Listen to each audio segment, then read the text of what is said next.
Alexander's invasion. Alexander was the son of Philip of Macedonia of Greece. He became the ruler of Macedonia after his father's death in 335 BCE. He was very ambitious and wanted to conquer the whole world. He conquered Turkey, Syria, Egypt, Persia, Afghanistan, and Bactria.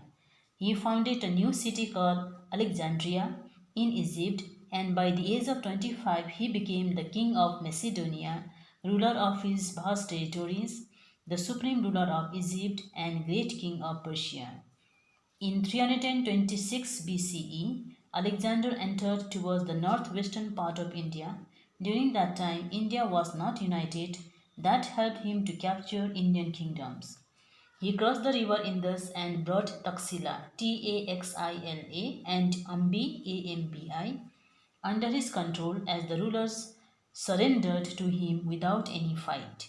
Alexander then marched towards the kingdom existing between the rivers Jhelum and Chenab, ruled by King Porus.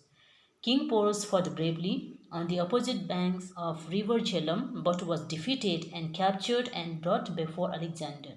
When Alexander asked Porus how he would like to be treated, Porus replied proudly that he would like to be treated in the same way as a king treats another king. Alexander was highly impressed by his courage and gave him back his kingdom and set free to Porus and treated as a friend. Alexander then crossed the river Chenab and defeated the tribes living in the region between the rivers Chenab and Ravi. He even crossed the river Ravi and conquered the territories of brave Khatas, Katsas. His aim was to conquer the powerful kingdom of Magadha. When the armies of Alexander reached the river Beas, they refused to go further. Alexander's army were already tired and not willing to fight, and his many soldiers were already dead due to war and illness.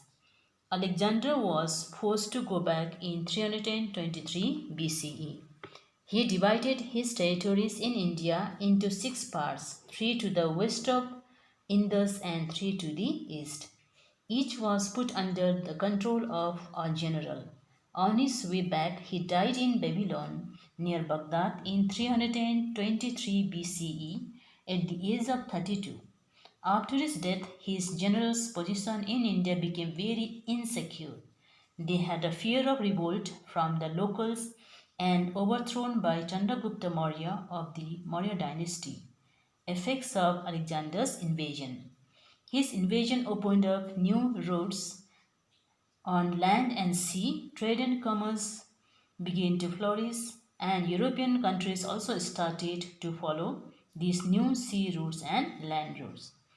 The cultural contact between the Greeks and the Indians helped in the development of Greco-Buddhist school of art or the Gandhara art of school.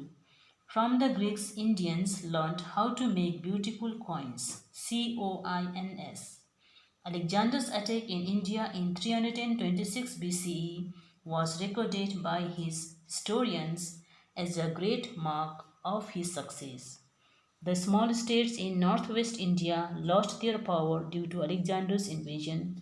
This helped Chandragupta Maurya to establish his control over those parts, bringing the way for political unity of India under Mauryan.